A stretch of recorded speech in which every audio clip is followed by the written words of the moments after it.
జగన్మోహన్ రెడ్డి గారికి అదేవిధంగా చంద్రబాబు నాయుడు గారికి రాజకీయంగా 10 సంవత్సరాలకు పైగానే శత్రుత్వం ఉంది. 10 సంవత్సరాల పైగానే వాళ్ళిద్దరి మధ్య నడుస్తుంది.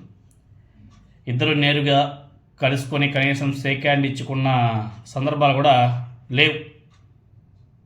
ఉంటే గింటే ఏదో 1% అయినా ఉండొచ్చేమో, కానీ మనకైతే ఎక్కడికైనా కనిపించలేదు. అసెంబ్లీలో నేరుగా ఇద్దరు మాట్లాడుకున్నది అసలు లేదు. ఒకరి మీద ఒకరు విమర్శలు బీభత్సంగా ఉండేవి, కానీ కలుసుకున్న సందర్భాలు లేవు. అలాంటిది చంద్రబాబు నాయుడు గారిని ఉద్దేశించి మీ స్కీమ్ బాగుంది అంటూ జగన్మోహన్ రెడ్డి గారు అంటే అందులో ఏదో మర్మం ఉన్నట్టే కదా.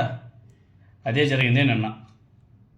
తాజాగా చంద్రబాబు నాయుడు గారు మేము 3 లక్షల ఇల్లులు కట్టించాము, 2029 నాటికి ఇల్లు లేని పేదలే ఉండరంటూ చంద్రబాబు నాయుడు గారు అదేవిధంగా వాళ్ళ మంత్రివర్గం అంతా కూడా చెప్పుకుంటున్నారు.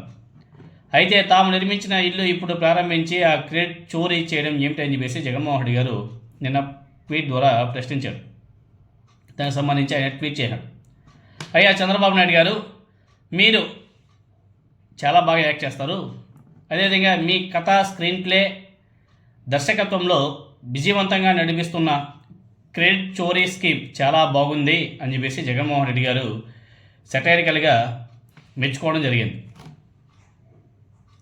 పేదలకు ఇళ్ల స్థలాలు ఇవ్వడానికి ఈ 18 నెలల కాలంలో ఒక గజం స్థలం కూడా సేకరించకుండా, ఒకరికి ఒక సెంటు స్థలం ఇవ్వకుండా, దీనికోసం ఒక పైసా కూడా ఖర్చు చేయకుండా, ఒకరికి ఒక ఇల్లు కూడా మంజూరు చేయకుండా వైఎస్ఆర్ కాంగ్రెస్ పార్టీ ప్రభుత్వంలో ఇచ్చినటువంటి ఇంటి స్థలాల్లోనే, అదేవిధంగా గత వైఎస్ఆర్ కాంగ్రెస్ పార్టీ అధికారంలో ఉన్నప్పుడే శాంక్షన్ చేయించిన ఇళ్లను మా ప్రభుత్వం హయాంలోనే నిర్మాణంలో ఉన్న వాటిని పట్టుకొని ఇవన్నీ మేమే చేశాం, మేమే కట్టేశామని చెప్పేసి పచ్చి అబద్ధాలను కళ్ళార్పకుండా ఏమాత్రం సిగ్గుపడకుండా బల్లగుద్ది మరీ చెప్తూ ఆ క్రెడిట్ మీదేనంటూ మీరు చేస్తున్న క్రెడిట్ చోరీ స్కీమ్ హేయంగా ఉందని చెప్పేసి జగన్మోహన్ రెడ్డి గారు విమర్శించారు.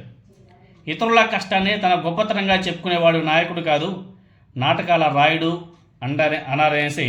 అంటారనేసి జగన్మోహన్ రెడ్డి గారు తీవ్రంగానే ట్వీట్ చేశారు. మీరు ప్రారంభించామని చెప్పుకుంటున్న 3,92,000 ఇళ్లలో ఒక ఇంటి పట్టా కూడా మీరు ఇవ్వలేదు, ఒక ఇల్లు కూడా మంజూరు చేయించలేదు. ఆ 3,92,000 ఇళ్లలో 1,40,000 10 ఇళ్ళు వైఎస్ఆర్ కాంగ్రెస్ పార్టీ హయాంలోనే పూర్తయ్యే దశలో ఉన్నవే. మరో 87,380 ఇళ్ళు స్లాబ్ లెవెల్ వరకు వైఎస్ఆర్ కాంగ్రెస్ పార్టీ హయాంలోనే కట్టించినవే. స్లాబ్ కంటే కింది స్థాయిలో మరో 66,845 ఇళ్ళు వైఎస్ఆర్ కాంగ్రెస్ పార్టీ హయాంలో నిర్మాణంలో ఉన్నవే అని చెప్పేసి జగన్మోహన్ రెడ్డి గారు ఒకసారి గుర్తు చేశాడు.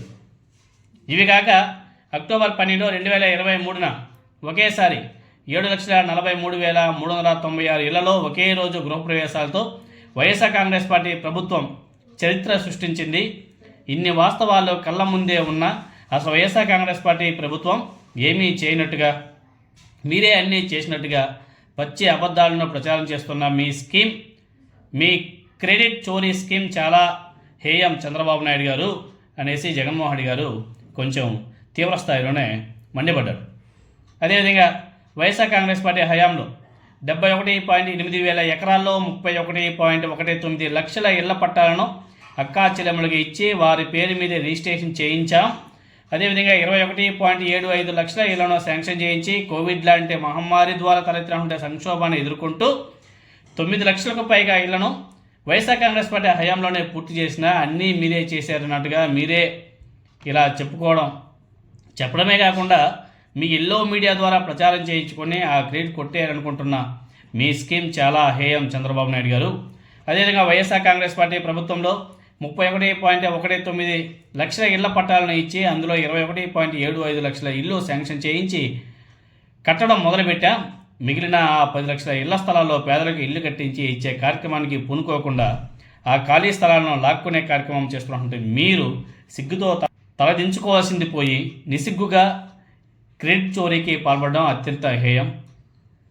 ఒకరి కష్టాన్ని కొట్టేయడంలో, ఒకరి ఐడియాను మీదిగా చెప్పుకోవడంతో